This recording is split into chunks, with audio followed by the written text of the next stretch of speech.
My date tried to catfish me, so I beat him at his own game. My roommate and I both needed dates for our university's winter formal. After weeks of swiping through what felt like endless duds on dating apps, we finally matched with two guys who seemed genuinely great. The weird part? They turned out to be friends who lived together. We joked that it was almost too perfect, but honestly, after going on a couple of truly awful first dates earlier that month, we were just relieved to find normal people. We spent the week leading up to the dance in a big group chat, all four of us just clicking perfectly. They seemed funny, smart, and actually interested in getting to know us. The night of the formal, they knocked on our apartment door. My roommate and I had spent hours getting ready, and we were feeling confident. We opened the door, and that's when things got weird. The guy I'd been talking to all week, the pre-med student who loved hiking, walked straight past me, gave my roommate this huge grin, and introduced himself to her. At the same time, the literature major my roommate had been chatting with walked right up to me and said hello. They both had these smug grins on their faces. It wasn't a mix-up. It was a prank. Are you kidding me? They thought this would be a funny prank. The nerve. For a solid 2 seconds, my roommate and I just froze. I could see the panic starting to form in her eyes, and I'm sure mine looked the same. Before she could even stammer out a word, something just snapped into place in my brain. I grabbed her arm, forcing a laugh. "Oh my gosh, I completely forgot my phone inside. We'll be right back." I dragged her into my bedroom and shut the door. We immediately started whisper yelling about what idiots they were. Then she asked what we were going to do. I looked at her, and after a beat, a plan clicked into place. "We play along," I whispered.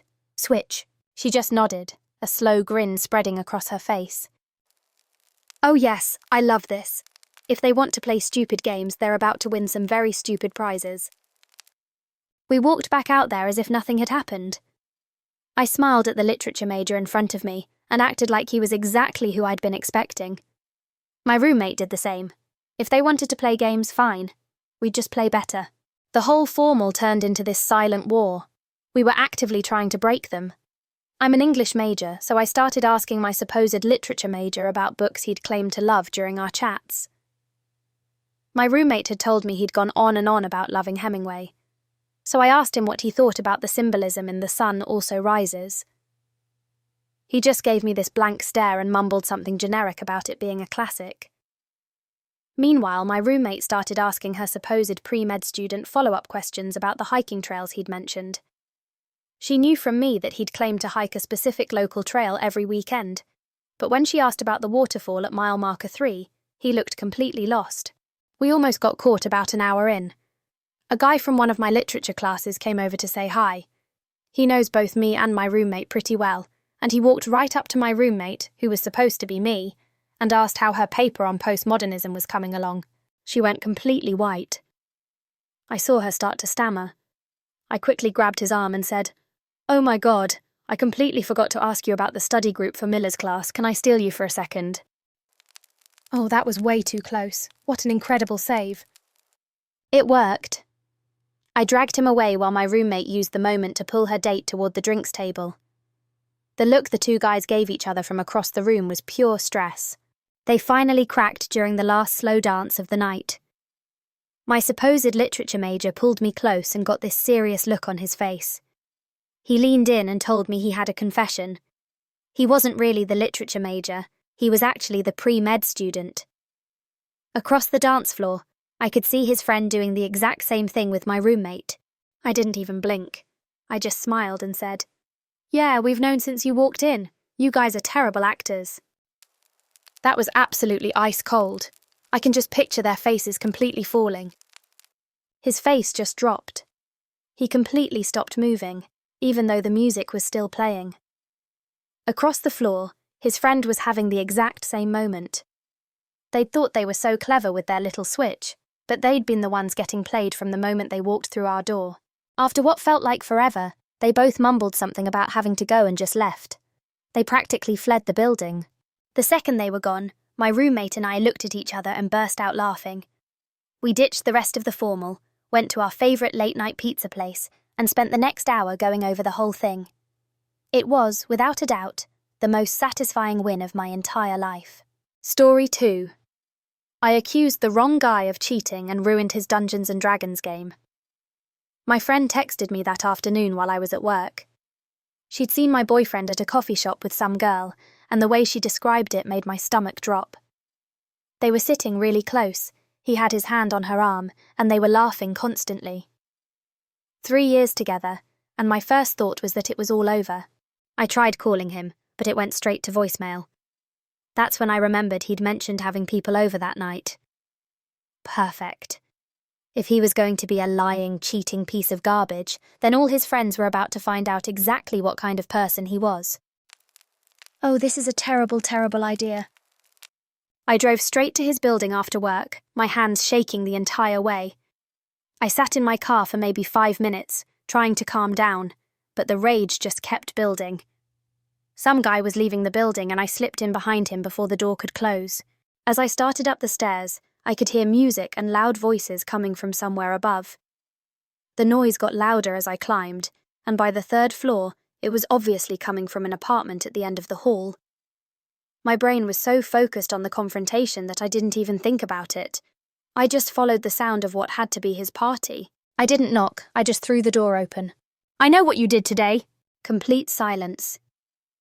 The room was darker than I expected, lit mostly by a few lamps and the glow of a paused TV screen.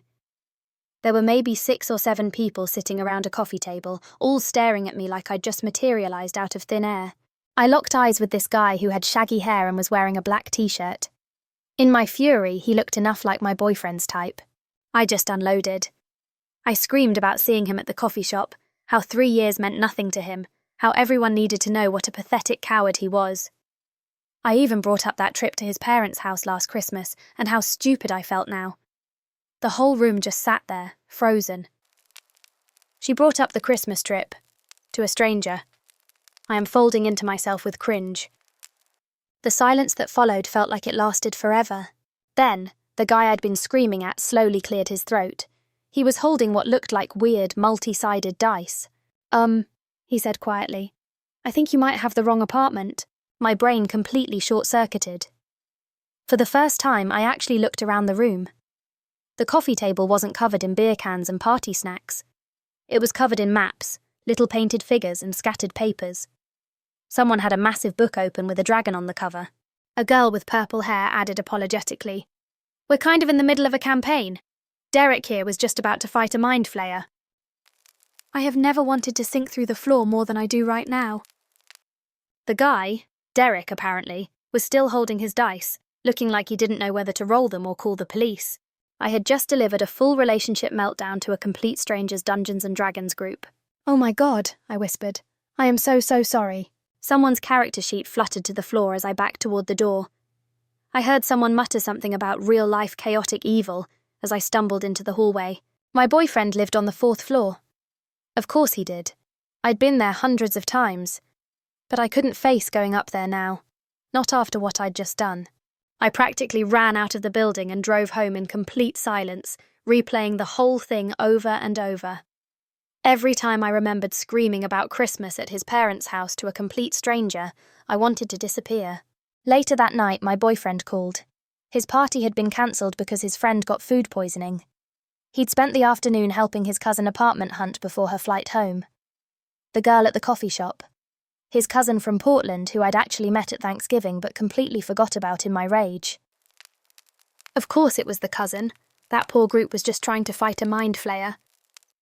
I never told him about the D&D group, but sometimes I wonder if Derek still tells the story about the crazy woman who burst into his apartment and ruined his mind flayer battle. Story 3. My roommate said my girlfriend was his crazy ex, but he was the one stalking her. My girlfriend and I had been together about 3 months when I figured it was time she met my roommate. Nothing fancy, just invited some people over for drinks at our place. Here's where it gets weird. She'd just moved here from the same city my roommate grew up in. When she mentioned she'd gone to the state university there, I remember thinking it was funny. My roommate went there too. With like 40,000 students though, what were the odds they'd know each other? The party was going fine until the music started repeating. My girlfriend offered to fix it, so I handed her my phone. She put on a few crowd pleasers, then started some indie playlist. This atmospheric track came on. I glanced at my roommate to see if he was into it. He'd gone completely still. Not dramatically frozen or anything, just still. He set his beer down and stared at the counter. Across the room, my girlfriend looked up from the phone. When their eyes met, she fumbled with the screen and hit skip so fast she almost dropped my phone. That moment when two people recognize each other and the whole room can feel it. The second-hand tension is unbearable. The sudden silence was brutal. A few conversations died. People started checking their phones. She mumbled something about the wrong song coming on. The party died pretty quick after that. My girlfriend left early, saying she had work stuff in the morning. Once everyone cleared out, my roommate was still in the kitchen, running his hand through his hair. I asked what that was about. He told me that song was special to him and his ex from college. Said she'd cheated on him, then just disappeared one day. Moved away without even a text. As he's telling me this, describing how she'd gotten cold and distant before the end, my stomach dropped. We both knew who he was talking about. The next day I went to her apartment, told her what he'd said. She looked exhausted. She said he'd picked that song as their song on their second date, which creeped her out. That he'd constantly accuse her of cheating when she wasn't. She said she didn't disappear. She'd broken up with him properly, but he wouldn't accept it. Kept showing up at her dorm, at her job. She moved to get away from him. Two completely different stories. That exhausted look says everything. I didn't know what to believe until 3 days later. I came home early from work and found my roommate on his laptop in the kitchen. He minimized the window when he saw me, but not before I caught a glimpse. It was one of those sketchy people finder sites. Her name was in the search bar. Just curious where she ended up, he said, closing the laptop. But here's the thing. I'd already seen the screen. He wasn't just looking up where she lived now. He had her new address, her workplace, even what gym she went to. There were timestamps on his searches going back weeks, before I'd even mentioned I was dating someone new. He'd been tracking her this whole time. That hit so much worse knowing he'd been planning this. That night, I helped her pack. We found a new place across town, and I found a new roommate. Sometimes when she hears that song somewhere, she still flinches. And sometimes I wonder what would have happened if I hadn't come home early that day. Story 4. I faked being a philosophy major, and her dad humiliated me so badly I had to transfer. My buddy invited me to a house party last semester at this girl's place from his psych class. When we got there, I spotted her right away in the kitchen, talking to a small group with her hands moving as she explained something. I was completely hooked. I drifted over, trying to look casual, and caught her mid-sentence saying something about how Nietzsche's concept of eternal recurrence relates to modern anxiety. On pure impulse, I jumped in and said I was a philosophy major too, and that I'd just written a paper on that exact topic.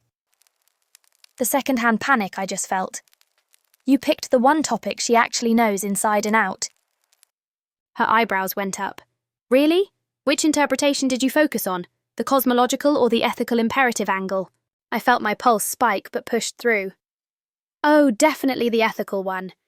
You know, how it's all about embracing your choices. She tilted her head slightly, and I could tell she was waiting for more. So I kept talking, mentioning something about the will to power, and how it connected to Sartre's idea of authenticity. Interesting, she said slowly. I wouldn't have thought to connect those two. How did you reconcile Nietzsche's rejection of objective meaning with Sartre's emphasis on radical freedom? I was in way too deep, but backing out now would be even worse. Well, they're both existentialists, right? So it's really about the human condition and how we create our own meaning. She nodded, but I could see something shift in her expression. Not quite suspicion, but definitely curiosity. We kept talking, and every question she asked felt like walking through a minefield. I was throwing out every philosophical-sounding phrase I could remember from YouTube videos and movie quotes, praying something would stick. That's when this older guy came through the back door, loosening his tie and looking exhausted. She introduced him as her dad, explaining he'd just gotten home from court. He was a lawyer who handled corporate litigation. Then she added, almost as an afterthought, he's probably the only person I know who reads more philosophy than me. It's basically his entire personality outside of work. My soul left my body. Of course her dad lives and breathes this stuff. The blood in my body turned to ice water. Her dad perked up immediately when she mentioned I was a philosophy major. Finally, someone who can settle our dinner debate. We were arguing about whether virtue ethics has any practical application in modern society. My daughter thinks it's outdated, but I disagree. What's your take? My brain short-circuited. I opened my mouth, and what came out was the most spectacular word salad of my entire life. Well, virtue ethics is definitely complex.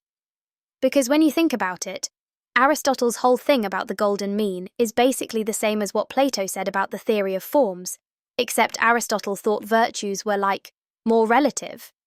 And that connects to epistemology because how can we even know what virtue is if everything is subjective?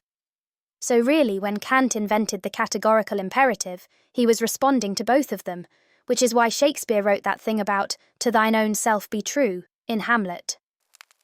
Shakespeare, in your philosophy meltdown? The silence that followed was deafening.